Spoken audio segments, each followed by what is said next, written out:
안녕하세요. 오늘 저녁 식사 맛있게 하셨나요? 혹시 가족들 다 떠나고 조용한 식탁에서 혼자 먹는 밥이 무슨 맛이 있겠냐며 싱크대 앞에 서서 물 말아 후루룩 대충 드시진 않으셨어요? 평생 남편 챙기랴, 아이들 챙기랴, 갓 지은 김 모락모락 나는 밥은 식구들 다 퍼주고 정작 내 밥그릇엔 늘 식은 밥, 누룽지뿐이었는데 말이에요. 이제는 따뜻한 새밥 지어 드셔도 되는데 그게 참 마음처럼 쉽지가 않죠? 나 혼자 먹자고 반찬 꺼내고 국 끓이는 게 왜 그렇게 유난 떠는 것 같고 또 귀찮게만 느껴지는지 모르겠어요. 지금 내 마음이 텅 빈 것 같아서 입맛도 없고 밥맛도 쓰게 느껴지시는 건 아닐까요? 반갑습니다. 여러분의 오후를 따뜻하게 채워드리는 시간, 오후의 인생 수업입니다. 요즘 바람 끝이 제법 매섭죠? 창밖 나무들을 보니까 잎을 다 떨구고 앙상하게 서 있더라고요. 문틈으로 들어오는 찬바람이 꼭 휑한 우리 마음속을 드나드는 것 같아서 자꾸만 옷깃을 여미게 되는 그런 계절입니다. 지금 이 영상을 보고 계신 여러분도 아마 마음 한구석이 시린 듯해서 누군가 내 얘기 좀 들어줬으면 하는 마음으로 오셨을 거예요. 정말 잘 오셨습니다.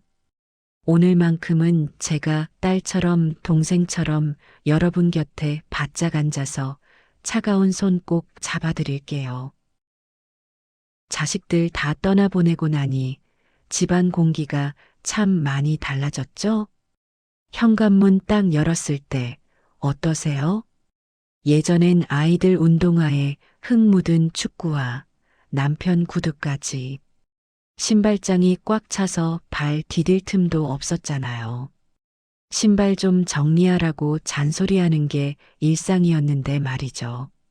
그런데 이제는 너무 가지런히 놓인 신발 두 켤레만 덩그러니 남았습니다. 그게 참 깔끔해서 좋긴 한데 어쩐지 현관이 너무 넓어 보이고 가슴이 쿵 내려앉는 것 같기도 해요.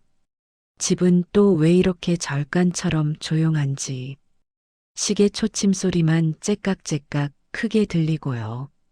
불 꺼진 아이 방 문을 살짝 열어보면 주인 없는 책상이며 텅 빈 침대가 눈에 들어오죠.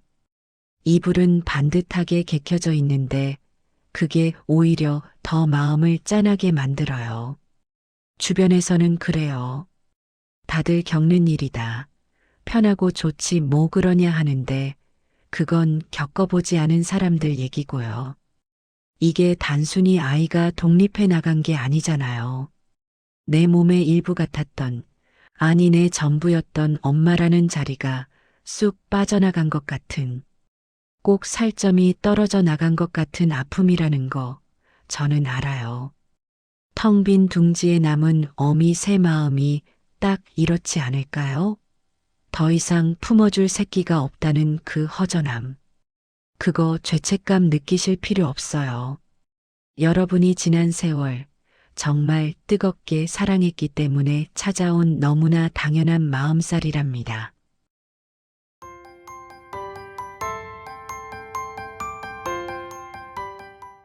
자, 우리 기분 전환도 할 겸 시계 바늘을 거꾸로 한번 휙 돌려볼까요? 우리 정말 치열했던 30대, 40대 시절로 말이에요. 그때 생각하면, 어휴, 정말 전쟁터가 따로 없었죠? 그렇잖아요. 새벽 5시만 되면 누가 깨우지 않아도 눈이 번쩍 떠졌잖아요. 남편 출근 준비에 아이들 도시락까지. 부엌으로 달려가 쌀 씻을 때 겨울 수돗물은 또 얼마나 손이 시렵던지. 손등이 다 터져서 거칠거칠해도 호호 불어가며 밥 안 쳤던 기억 나세요? 아침 풍경은 또 어떻고요? 양말 어디 있어? 체육복 안 말랐어? 나 준비물. 여기서 여보, 저기서 엄마. 아이고, 정말 몸이 10개라도 모자란 시간이었죠. 식구들 입에 밥 넣어주느라 내 밥은 먹는 둥 마는 둥. 남편 쫓기듯 출근시키고 아이들 등교 전쟁 치르고 나면 현관문 닫히는 소리와 함께 다리에 힘이 풀려 주저앉곤 했잖아요. 그때 거울 속 내 모습 기억나세요? 화장은커녕 세수도 못해서 머리는 부스스하고 무릎 나온 바지에 티셔츠엔 음식 국물 튀어 있고 심지어 정신이 얼마나 없었는지 양말은 짝짝이로 신고 있더라고요. 그 모습 보면서 내 청춘 다 어디 갔나 싶어 눈물 훔친 날도 참 많았죠. 장 볼 때는 또 얼마나 억척스러웠게요. 콩나물값 100원이라도 깎아보겠다고 흥정하고 생선 가게에서는 제일 통통하고 싱싱한 놈으로 골라내느라 눈에 불을 켰잖아요. 검은 비닐봉지 양손 가득 들고 언덕길 오르는데 손가락 마디마디가 끊어질 듯 아파도 멈출 수가 없었죠. 왜냐고요? 내 새끼들 입에 들어가는 거니까요. 오늘 저녁에 배춧국이라도 보글보글 끓여서 식구들 먹일 생각하면 그 무거운 짐도 깃털처럼 가볍게 느껴졌으니까요. 밤에는 또 편히 주무셨나요? 아니죠. 독서실 간 아이 늦으면 베란다 내다보며 목이 빠져라 기다리고 아이가 열이라도 펄펄 끓는 날엔 밤새 물수건 갈아주며 기도했잖아요. 하나님, 차라리 제가 아플게요. 우리 아이 대신 제가 앓게 해주세요. 지금 돌아보니 우리 정말 뜨겁게 살았네요. 누구보다 치열했고 누구보다 열심히 달렸습니다. 그때 우리 집이 그렇게 시끌벅적하고 정신없었던 건 식구가 많아서가 아니에요. 여러분이 온몸을 태워서 그 공간을 사랑으로 꽉 채우고 있었기 때문입니다. 여러분은 그저 집안일 해주는 사람이 아니었어요. 비바람 막아주는 든든한 지붕이었고 우리 가족이라는 작은 세상을 지켜낸 가장 위대한 대장님이셨습니다. 그런데 그렇게 앞만 보고 달리다 보니 어느새 거울 속엔 흰 머리 희끗한 낯선 여자가 서 있네요. 훈장 같은 그 주름들 한번 쓰다듬어 주세요. 그리고 고생한 나에게 물어봐 주세요. 그동안 정말 애썼다. 근데 너 지금 행복하니? 이제 좀 쉬어도 되지 않을까? 라고요.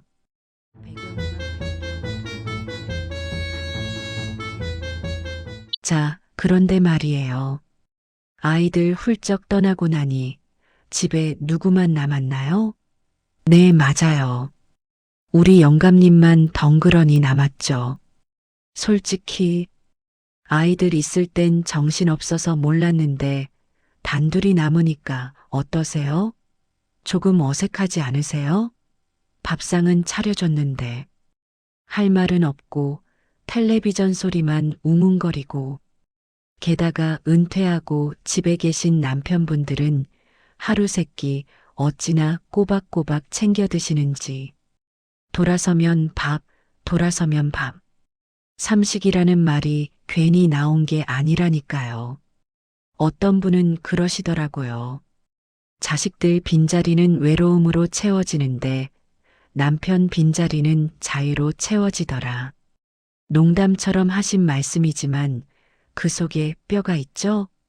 평생 가족 뒷바라지 했는데 또 밥 차려야 하나 싶은 마음, 그거 나쁜 거 아니에요. 자연스러운 거예요.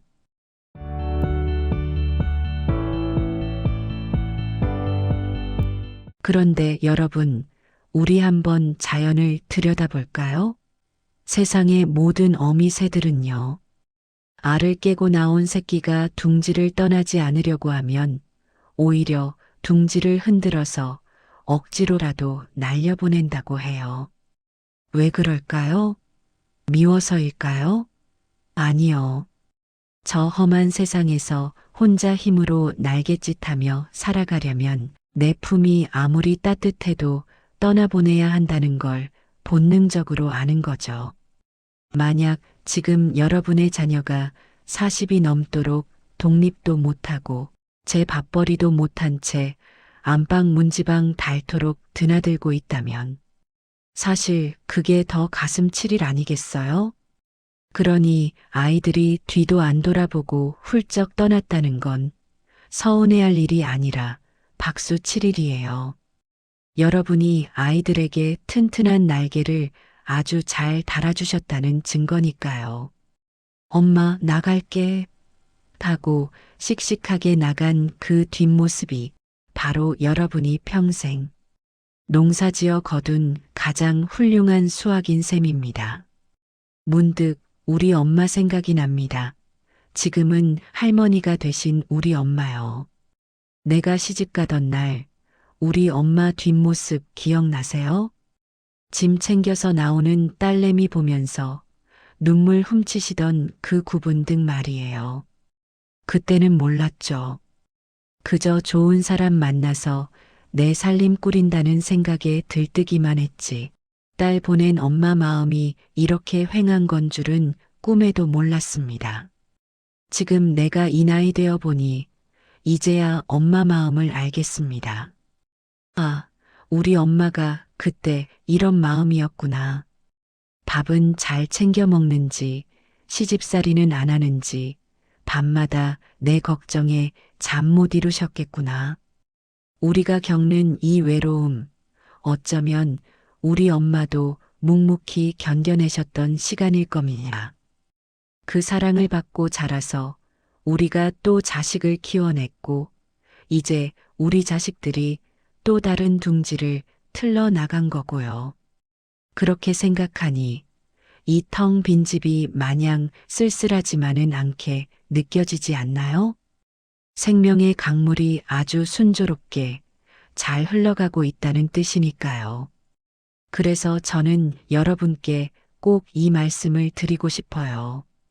지금 여러분 곁에 있는 그 적막함, 조용한 집안 공기, 이건 외로움이 아니라 여러분의 위대한 승전보입니다. 치열했던 육아, 전쟁, 살림 전쟁을 승리로 이끈 장군에게 주어지는 평화 같은 거예요. 아이들이 떠난 빈 방을 보면서 내가 쓸모 없어졌나 생각하지 마세요. 절대로요. 그 방은 여러분의 사랑과 헌신이 머물다간 가장 영광스러운 자리입니다. 훈장이 놓여 있는 자리라고 생각해 주세요. 여러분은 빈 껍데기가 아닙니다. 알맹이를 아주 단단하게 여물게 해서 세상에 내보낸 가을 들판의 풍성한 나무 그 자체입니다. 그러니 부디 자책하지 마세요. 내가 더 잘해줬어야 했는데, 그때 따뜻한 말 한마디 더 해줄 걸 하며 지난 날을 후회하며 울지 마세요. 당신은 그때 당신이 할 수 있는 모든 것을 갈아 넣어 최선을 다했습니다. 그것만으로도 당신은 충분히 훌륭하고 아름답습니다.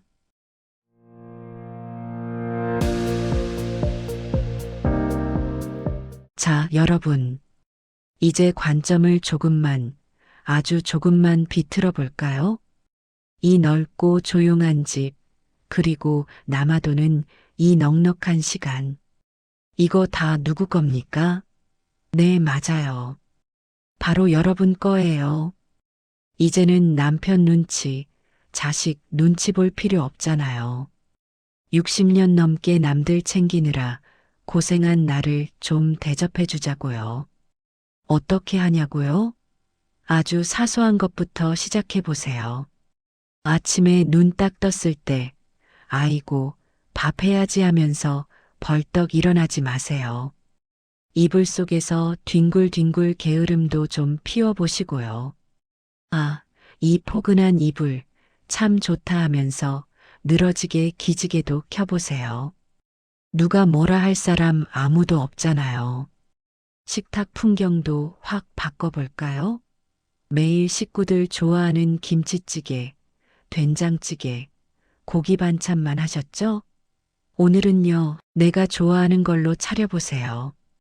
우아하게 브런치 카페처럼 샐러드에 빵 한 조각 구워도 좋고요. 고소한 파스타 한 접시 만들어서 냄비째 놓고 드시지 말고 찬장에 아껴뒀던 제일 예쁜 접시에 담아보세요. 아이고, 설거지 귀찮게 뭘 하지 마시고요. 그 예쁜 접시 손님 올 때만 쓰라고 있는 거 아니에요. 이 세상에서 가장 귀한 손님인 나를 위해 쓰는 겁니다. 설거지요? 좀 쌓이면 어때요? 청소기 하루 안 돌리면 큰일 나나요? 안 나요. 먼지 좀 굴러다녀도 내가 행복하면 그만입니다.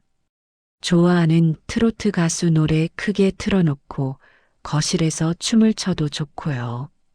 소파에 비스듬히 누워서 하루 종일 드라마 정주행을 해도 괜찮아요. 이제 이 공간의 주인은 바로 당신이니까요. 처음엔 좀 어색하실 거예요.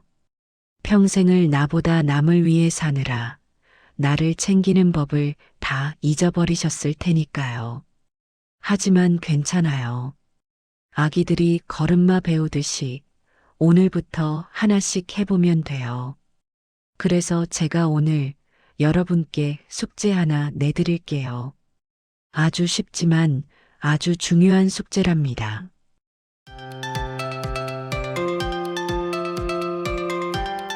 이 영상 끝나고 나면요. 바로 화장대 앞으로 가보세요. 그리고 거울을 가만히 들여다보세요. 거울 속에 웬 낯선 여자가 서 있을 겁니다. 눈가엔 주름이 자글자글하고 머리엔 서리가 내린 여자. 하지만 자세히 보세요. 그 눈동자는 여전히 맑고 그 인매엔 지난 세월을 버텨온 강단이 서려 있을 거예요. 그 여자의 눈을 똑바로 바라보면서 소리내어 말해주세요. 속으로 말고 꼭 소리내서요. 그래, 그동안 참 애썼다.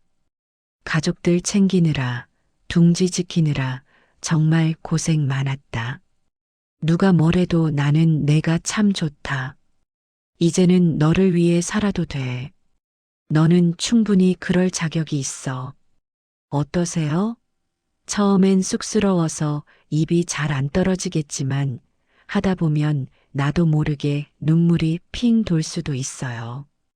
그 눈물은 슬픔의 눈물이 아니라 내가 나를 안아주면서 흐르는 치유의 눈물일 겁니다. 사랑하는 여러분, 빈둥지 증후군이라는 말, 저는 이렇게 바꾸고 싶어요. 빈둥지 축복군이라고요. 둥지가 비었다는 건 끝이 아니라 새로운 시작입니다. 이제 여러분의 인생 2막이 올랐습니다. 이 무대의 주인공은 남편도 아니고 자식도 아닙니다. 바로 당신입니다. 지금 이 순간부터 당신이라는 새가 저 넓은 하늘을 마음껏 날아오르기를, 그 찬란한 비상을 저 오후의 인생 수업이 늘 응원하겠습니다. 오늘 밤 당신은 당신을 위해 어떤 작은 사치를 부려보시겠어요? 가장 아끼던 립스틱을 발라보셔도 좋고 따뜻한 커피 한 잔을 예쁜 찻잔에 마셔도 좋습니다. 여러분의 다짐을 댓글로 남겨주세요. 제가 하나하나 읽으면서 마음 다해 응원해 드릴게요. 오늘도 함께 해주셔서 고맙습니다. 지금까지 여러분의 다정한 말벗 오후의 인생 수업이었습니다. 사랑합니다.